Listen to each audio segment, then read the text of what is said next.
So with our little model, there are three areas really for improvement. The first and hardest is going to be these tracks. There's just no real detail. This machine gun doesn't appear on anything, and these rivets are a bit big. I'm not going to go to the extent of cutting them all off and then redoing them. I've tried it before, and to be honest, it's just no, I'm not doing it. So, the other one, sorry, is that gun. From the pictures I've seen, is just that little bit too thick. So this is going to involve quite a lot of sanding, which I'm doing outside because it's actually not raining and it's a well ventilated area, something which I tend to lack indoors. This is going to take a while, I think. After about an hour's grinding, sanding, cutting,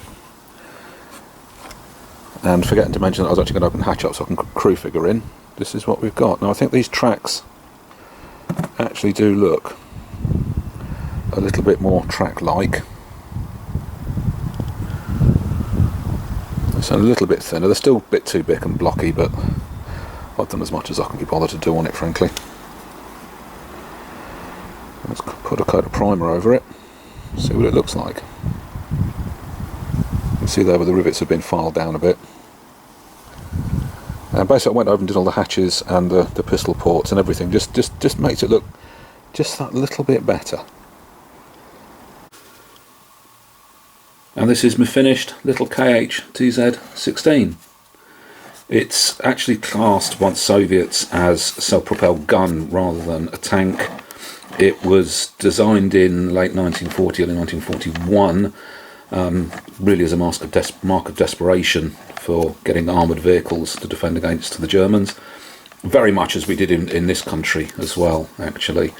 The KH-TZ is Kharkov tractor plant.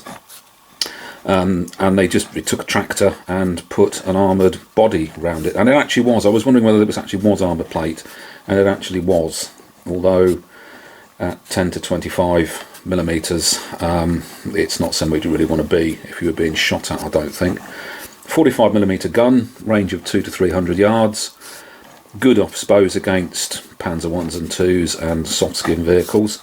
It did actually have a limited arc of fire, but really the vehicle needed to be sort of aimed in the manner of something like the Archer or some of the big mad German things.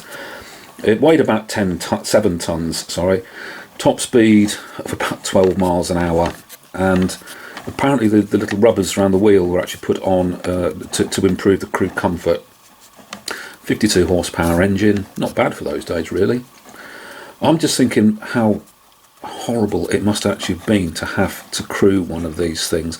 Anybody who's been inside, so at Bovington for example, one of the World War I British tanks will know essentially it's just a box with an engine and a gun, and this is the same with this thing. The engine obviously sits about here.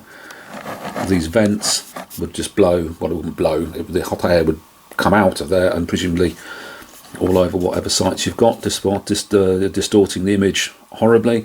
It must have been extremely loud.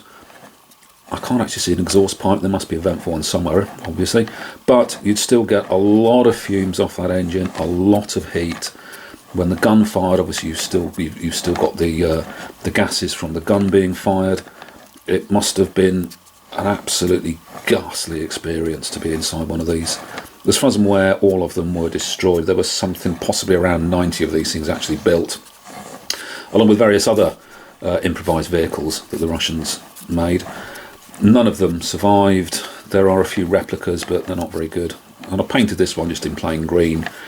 There is various pictures of them with a sort of swirly camouflage pattern. How accurate that is, I'm not really sure. Some of the photographs do show a sort of camouflage pattern made up of what I presume is a pale brown, but I thought it just looked better like this really.